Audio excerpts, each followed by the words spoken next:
Let's start with dinosaurs since they're the most ancient. Dinosaurs are great. I still harbor respect for these glorious dinosaurs to this day, but when I was younger, dinosaurs were life. I was so fascinated with them that everyone in my classes growing up would think me a weirdo. Kinda true, but hey!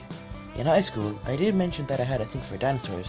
It's one time, in front of the entire class, introducing myself on the first day. The kids there started calling me a furry, which I'm not. I'm just an advocate that no one understands. And dinosaurs have scales/feathers, not fur. So, side note, do you think if dinosaurs still existed today, they would make good pets? Maybe just the herbivores, I don't know. Moving on. Speaking of, I have had some odd experiences with domesticated animals. For example, my cynophobia. One day back in 2007, I was outside being a kid, minding my own business, when all of a sudden the stray dog decides he's having a bad day and starts chasing me around the yard. I absolutely had no idea how I was able to outrun the dog for long enough for my parental figures to intervene. But let's just say I wasn't too happy about that and apparently gained PTSD for dogs from by extension a lot of mammalian quadrupeds. You'd think that would have been the last impactful experience with dogs, but unfortunately, you'd be quite wrong. When I was 9 years old, my parents were talking about getting a dog.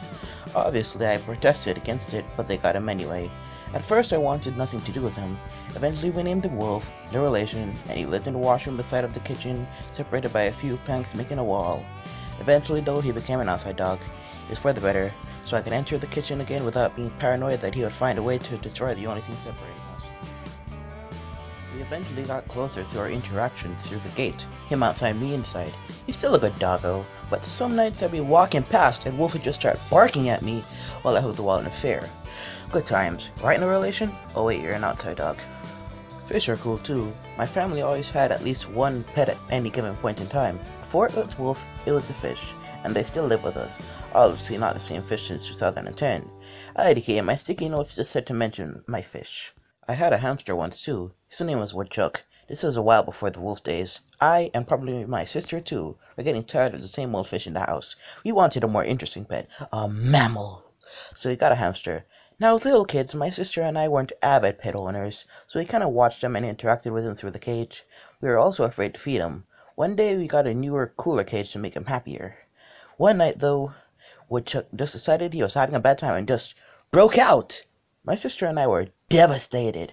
We started making wanted posters as if we were expecting anyone to be on the lookout for small animals somewhere in a major city. We eventually just accepted that it was for the best. We also wanted a turtle, but that didn't work out. Speaking of reptiles, I have a croc story straight out of my childhood. In the neighborhood I grew up in, yes, the same one where I bled from my haircut and got cynophobia, there were rumors among the children living on my street that there was a crocodile living in the gully at the end of the road. Of course, young Clay believed every word of that. I was both fascinated, because crocodile, as well as paranoid. Like, crocodiles are dangerous creatures. Every Jamaican person knows, never smile at a crocodile. Don't you tip your hat or even talk well. Don't be taken in by his welcome grid. He's imagining how well you fit within his skin. Never.